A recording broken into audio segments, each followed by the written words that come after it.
Hello जी, hello everybody and welcome जी, welcome to the class. आज हम लोग यहाँ पे हाउस प्रॉपर्टी के मल्टीपल चॉइस क्वेश्चन डिस्कस कर रहे हैं। सैलरी तक क्या एमसीक्यूज हम लोग ऑलरेडी डिस्कस कर चुके हैं and let us begin with the topic of house property, जहाँ पे एमसीक्यूज हम लोग जो डिस्कस करेंगे वो है 77 से लेके 82 के बीच में। तो 77 to 82 MCQs will be discussing. पहला क्वेश्चन आपको दिया हुआ है, क्वेश्चन नंबर 77। एग्जामिनर आपको कहता है कि विद्या रिसीव्ड 90,000 रुपीज़ इन मई 2022। तो करंट ईयर में विद्या को 90,000 रुपीज़ का पैसा मिला है। किस चीज़ का पैसा है 90,000? Towards recovery of unrealised rent. ठीक है, तो अनरियलाइज्ड रेंट की रिकवरी है। सेक्शन 25A हम लोगों को याद आना चाहिए यहाँ पे। सेक्शन 25A कहता है कि जितना भी आपके पास अनरियलाइज्ड रेंट की रिकवरी होता है या एरियर का जो रिकवरी होता है, उन दोनों में से 30% का अमाउंट आप लेस कर दीजिए, बाकी का पैसा टैक्सेबल कर दीजिएगा जिस ईयर में आपको रिकवर होगा। और ध्यान देना, इस 30% के अलावा किसी और प्रकार का कोई भी खर्चा लेस करना अलाउ नहीं किया जाता। आगे बढ़ते हैं। Which was deducted from actual rent in the year 1920। तो 2019-2020 के रेंट में से ये पैसा ऑलरेडी लेस हो चुका है, अब उसकी रिकवरी हो रही है। For the determination of annual value, legal expenses incurred in relation to unrealised rent was 20,000 rupees. ये बड़ी ज़रूरी बात है कि ये वाले जो लीगल एक्सपेंसेस हैं, इन लीगल एक्सपेंसेस का 20,000 रुपीज़ का आपने कोई ट्रीटमेंट नहीं करना है। This 20,000 rupees will have no relevance, it will have no importance। ये आपने इग्नोर करना है और आपने 30% का डिडक्शन देना है। एग्जामिनर कहता है the annual amount which is taxable under 25A for the current assessment year would be. कितना पैसा करंट ईयर में टैक्सेबल होगा? तो आपको जो रियलाइज हुआ वो हुआ है 90,000 रुपीज़ का रिकवरी। 90,000 में से 30% का डिडक्शन देने के बाद 70% टैक्सेबल होगा। 9 7 63, तो जो टैक्सेबल होगा वो होगा 63,000 रुपीज़। तो आंसर आता है B, 63,000 rupees will be taxable. 30% को आपने इग्नोर 30% का आपने डिडक्शन देना है। 20,000 रुपीज़ के एक्सपेंसेस को आपने इग्नोर करना है। It has no importance, no significance at all.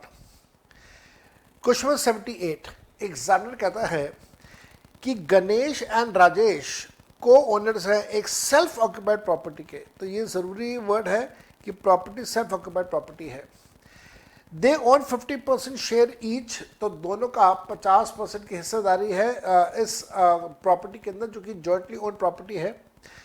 The interest paid by each co owner during the year on the loan taken for the acquisition of property during the year 2004 is 2,05,000 रुपये। वो ये कह रहा है कि loan लिया था 2004 में, और 2004 में जब लोन लिया था तो वो लोन प्रॉपर्टी को परचेज करने के लिए, एक्वायर करने के लिए लिया था, और उस लोन का जो इंटरेस्ट अमाउंट है वो इंटरेस्ट अमाउंट है 2,05,000 रुपये का, जो कि पे किया जा रहा है बाय ईच ऑफ द को ओनर। ईच, तो दैट मीन्स राजेश भी 2,05,000 रुपये दे रहा है और गणेश भी 2,05,000 रुपये दे रहा है, दोनों दे रहे हैं। अब वो कहता है amount of allowance deduction in respect of each co owner will be. तो जो हमारे पास सेक्शन 24 सब सेक्शन बी में इंटरेस्ट का डिडक्शन मिलेगा, वो कितना मिलेगा ये एग्जामिनर पूछ रहा है। तो मैंने बेटा ध्यान रखना, को ओनरशिप के केस में एक खास बात यह है कि जो 2 लाख की लिमिट है, या फॉर दैट मैटर जो 30,000 की लिमिट है, वो ईच को ओनर के लिए होती है। वो ईच को ओनर के लिए होती है। इट्स नॉट कि वो एग्रीगेट लिमिट है 2 लाख या एग्रीगेट लिमिट है 30,000। It's not that way. The limit of this 2 lakh is for each co owner taken separately. तो इस वजह से अब आप यहाँ पे ईच के हिसाब से काम करेंगे, और यहाँ पे 2 लाख रुपए का आपने एग्जम्पशन देना है टू ईच। अच्छा, अब यहाँ पे क्योंकि ईयर लिखा हुआ है 2004, इसलिए मैं 2 लाख कह रहा हूँ। अगर ये ईयर 99 से पहले का होता, या फिर अगर यहाँ पे रिपेयर्स के लिए लोन लिया होता, तो मैं फिर 30,000 कर देता instead of 2 lakh rupees. So my answer will be 2 lakh rupees each. C is the answer. 79 पे आ जाओ। Mister Vikas took a loan of 15 lakh रुपए at 10% per annum on 1st of April for the construction of a residential house for self occupation. तो विकास नाम का एक व्यक्ति है, अप्रैल में लोन ले रहा है 15 लाख रुपए का। किस काम के लिए ले रहा है? मकान की कंस्ट्रक्शन करने के लिए ले रहा है। The construction of the property began in June 2020। मकान के लिए लोन लिया था अप्रैल में, कंस्ट्रक्शन शुरू करी है जून में। नाउ द क्वेश्चन अराइजेस कि अगर हमें यहाँ पे प्री कंस्ट्रक्शन पीरियड कैलकुलेट करना हो तो वो प्री कंस्ट्रक्शन पीरियड हमारा स्टार्ट कहाँ से होगा? डेट ऑफ लोन अप्रैल से, या डेट जब उसको यूज करना स्टार्ट किया जून से? आप एक काम कीजिएगा, क्लास नोट्स में देखिएगा, मैंने बहुत अच्छे तरीके से आपको लिखवाया हुआ है कि प्री कंस्ट्रक्शन पीरियड स्टार्ट कहाँ से होगा और प्री कंस्ट्रक्शन पीरियड खत्म कब होगा। प्री कंस्ट्रक्शन पीरियड स्टार्ट होता है डेट ऑफ लोन या date of start of construction, whichever is later. लिखा हुआ आपने, क्लास नोट्स देखिएगा। और इसी प्रकार से वो कंप्लीट कब होगा? वो कंप्लीट होगा जिस दिन लोन रीपे कर दिया या कंस्ट्रक्शन कंप्लीट हुई उससे पहले वाला 31 मार्च, विच एवर इज अर्लियर। लिखा हुआ आपने, चेक करिए। तो यहाँ पे जब आप अपनी construction pre construction period start करेंगे तो आपका प्री कंस्ट्रक्शन पीरियड जून से स्टार्ट होगा जिस दिन आपने कंस्ट्रक्शन शुरू करी है। तो pre construction period starts from June, जैसे नीचे सोल्यूशन में मैंने किया हुआ है, and it will go till, अब कब तक चलेगा वो ध्यान से देखिएगा। The construction was completed on 30th June 2022। Loan amount अभी तक उसने रीपे नहीं करा है, कोई बात नहीं, लोन अमाउंट रीपे नहीं करा, लेकिन मकान की कंस्ट्रक्शन कंप्लीट हो रही है जून 22 में। जून 22 से पहले मार्च आता है 31 ऑफ मार्च 2022, तो हमारा प्री कंस्ट्रक्शन पीरियड कंप्लीट होगा 31 ऑफ मार्च 2022। इसके साथ साथ में प्री कंस्ट्रक्शन पीरियड निकाला, प्री कंस्ट्रक्शन इंटरेस्ट निकाला, प्री कंस्ट्रक्शन इंटरेस्ट को 5 सालों में अमोर्टाइज कर दिया। करंट ईयर के अंदर लोन वापस नहीं हुआ, पूरा लोन चल रहा है, इस वजह से करंट ईयर में आप पूरे 12 महीने का इंटरेस्ट कैलकुलेट करेंगे। प्री कंस्ट्रक्शन का इंटरेस्ट और आज का इंटरेस्ट दोनों को ऐड करके टोटल इंटरेस्ट निकाला आपने, जो कि आया 2,55,000 रुपीज का। अब क्योंकि ये मकान सेल्फ ऑक्यूपाइड है, इस वजह से आपको मैक्सिमम 2 लाख की लिमिट यहाँ पे अप्लाई हो जाएगी, तो answer will be C. Answer will be C. और साथ में ध्यान रखिएगा, लोन जो है वो 2020 में लिया था, दैट इज 1999 के बाद लिया था, इसलिए 2 लाख की लिमिट अप्लाई हो रही है। अगर उससे पहले का लोन होता तो 30,000 की लिमिट अप्लाई होती। Mock test paper May 2019, 1 number का क्वेश्चन था। एग्जामिनर कहता है Sheetal and her brother jointly own a bungalow. तो को ओनरशिप का एक और एग्जाम्पल आ रहा है, शीतल और उसका भाई। They have taken a housing loan to purchase the bungalow. The loan was sanctioned in the name of Miss Sheetal and her brother in the year 2018. तो लोन 2018 में इन्होंने लिया है। Interest on housing loan for the current year amounts to 4,50,000 rupees, which is paid by Miss Sheetal 225 and by her brother 225. तो loan जो था वो उसका इंटरेस्ट था 450 का। 450 का जो इंटरेस्ट उसका आधा आधा पे हो रहा है, आधा पे कर रहा है शीतल ने, आधा पे करा है उसके भाई ने। भाई का नाम नहीं लिखा हुआ, चलो। तो bungalows use by them for their residence, दोनों ने मकान को रेसिडेंस के लिए यूज करा है। In this case what will be the amount of deduction which is available under section 24 sub section B या clause B to miss Sheetal and to her brother. Again थोड़ी देर पहले ये डिस्कस किया था कि को ओनरशिप के केस में 2 लाख रुपए ईच का डिडक्शन मिल जाता है, तो यहाँ पे 2 लाख ईच का डिडक्शन आ जाएगा। Answer will be B. Question number 81, RTP of May 2020। Examiner कहता है mister Raghav has 3 houses for self occupation. 3 मकान है, तीनों मकान सेल्फ ऑक्यूपाइड है। What would be the tax treatment for the current assessment year in respect of income from house property. House property के मकान की इनकम के लिए टैक्स ट्रीटमेंट क्या रहेगा? हम सबको ये बात अच्छे से याद है कि अगर आपके पास 2 से ज़्यादा मकान सेल्फ ऑक्यूपाइड होते हैं, 2 या 2 से ज़्यादा, तो आपकी मर्जी होती है आप किसी भी 2 मकान को सेल्फ ऑक्यूपाइड मान लें और उसके बाद जितने मकान हैं वो सारे के सारे आपके deemed to be let out बन जाते हैं। तो यहाँ पे भी ऐसा ही होगा।